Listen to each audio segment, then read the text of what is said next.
In this world, something seems terribly wrong, not just outside, but inside. On the surface, society looks very busy, very advanced. Cities glow with lights, roads roar with machines, and people move with a strange urgency, as if running away from something they cannot name. Yet beneath all this movement, there is a deep tiredness in human eyes. Everyone seems to be doing something, but no one really knows why. Children grow up and are told to be successful, to get jobs, earn money, buy houses, start families, and one day retire. But no one asks if this entire pattern has any meaning. No one pauses to ask, why are we doing what we are doing? Why do people chase comfort and security when nothing in life is secure? People are screaming about climate change, but not asking what is the root of this destruction. Factories pollute rivers, cars burn fuel, forests are cut down, and we call it development. But is this really development? Or is it just greed covered in the language of progress? We keep demanding change in governments, policies, systems. But the system is made of people, and people are made of thought. So unless thought changes, how will the world change? We want peace in the world, but our own homes are full of conflict.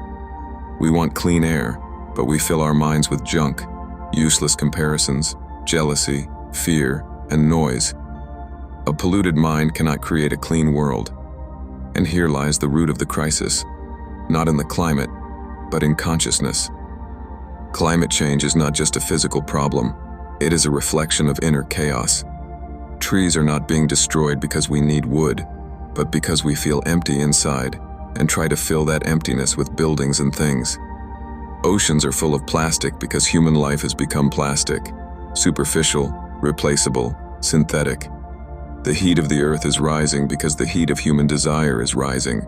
Endless craving, endless consumption, endless chasing of more. One man burns coal to make electricity. Another man uses that electricity to manufacture weapons. A third man sells those weapons to a country at war. And a fourth man speaks about peace on television.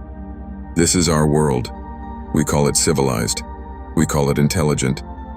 But is it? Real intelligence is not in degrees or technology. It is in awareness. An aware person cannot live unconsciously, but we are trained to live unconsciously, to obey, to follow, to adjust, to compromise. A child who questions is punished. A teenager who follows the heart is called immature. And an adult who refuses to run in this rat race is called a failure.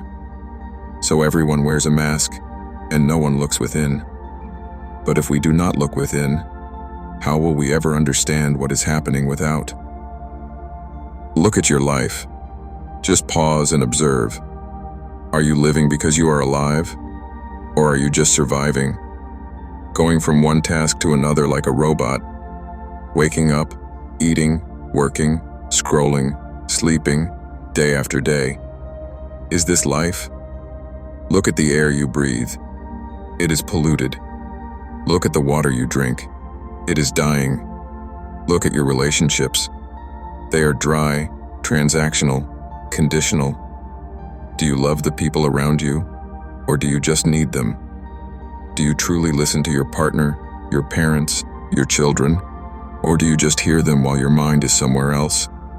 Do you ever sit quietly, without a phone, without music, without distraction, and feel life as it is?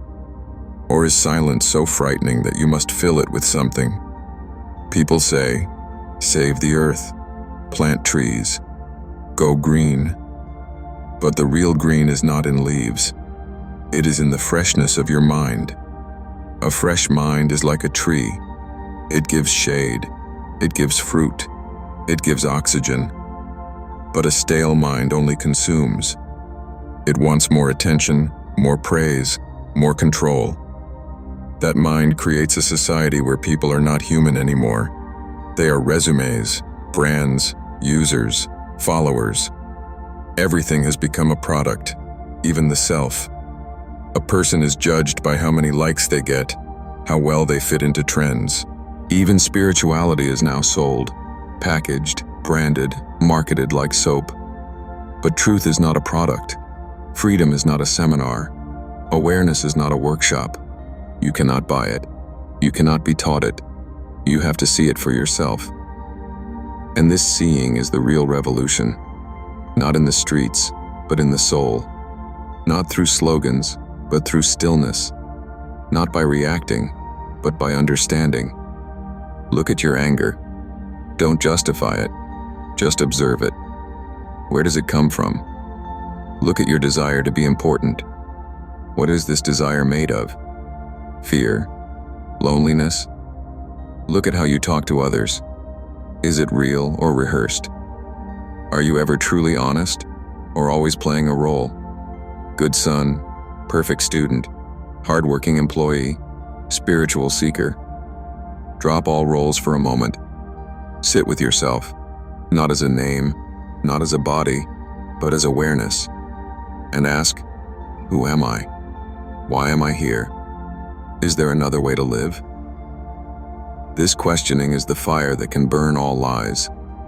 But the world fears this fire. That's why it distracts you. Through news, entertainment, gossip, politics, religion. It wants you busy. It wants you worried. Because a worried mind is easy to control. But a free mind is dangerous. A free mind does not fit into any mold. It cannot be manipulated by fear or fame. It loves without possession. It works without ego. It creates without comparison. Such a mind is a gift to the world. It doesn't need to do something big. Even a single moment of real presence can heal. A mother fully present with her child. A teacher who inspires without controlling.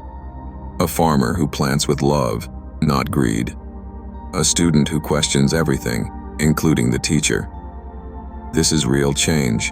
Not glamorous, not loud, but deep, silent, alive. Global warming is a symptom. The disease is unconsciousness. We want green energy, but we don't want to change our habits. We want electric cars, but we still want 5 houses and 20 gadgets. We want laws to protect nature, but we don't want to live naturally. Real change cannot happen through fear or force. It happens through clarity. When you see the truth of something clearly, action flows naturally. You don't need motivation. A smoker who deeply sees what smoking is, how it's an escape from pain, not a pleasure, will drop the cigarette without any effort. Similarly, when a person sees that consumption is not joy, that comfort is not freedom, that competition is not growth, they drop these things like dead skin. But for that, one must stop running. Sit, be still, be silent. Listen to the inner noise. Watch the mind like you watch the sky, without judgment. Let thoughts come and go, but do not chase them. Slowly, you begin to taste a new dimension of living. Not controlled by fear, not confused by society, not searching for validation. Just being, just living, just breathing. In this stillness, you realize something strange and beautiful. The earth does not need saving. It is you who needs saving, from yourself. The trees are not crying. It is your soul that is dry. When the mind heals, the world heals. Because the world is not outside you. It is your reflection. See how your greed pollutes the planet.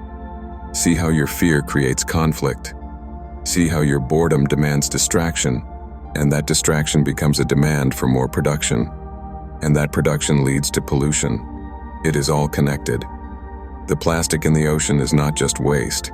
It is the image of a distracted, divided human mind. A fish cannot protest. A mountain cannot file a complaint. The earth cannot sue you, but it can reflect your inner state. And it is doing that every day, through floods, heat, storms, loss. The planet is not punishing us. It is mirroring us, and mirrors do not lie. So what can we do? Stop asking what the world should do. Ask what you are doing.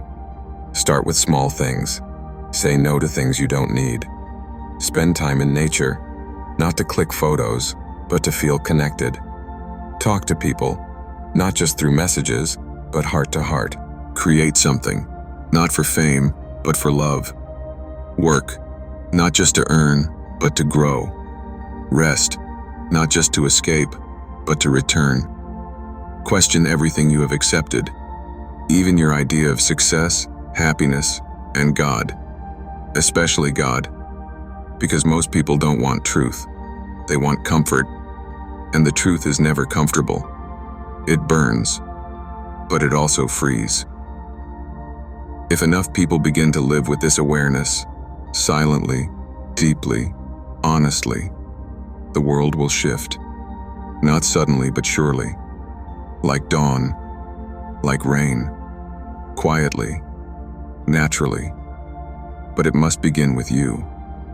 Not tomorrow, not when things get worse.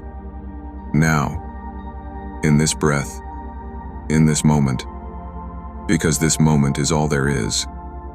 The rest is imagination. And from this moment, a new world can arise. Not from politics or power, but from presence.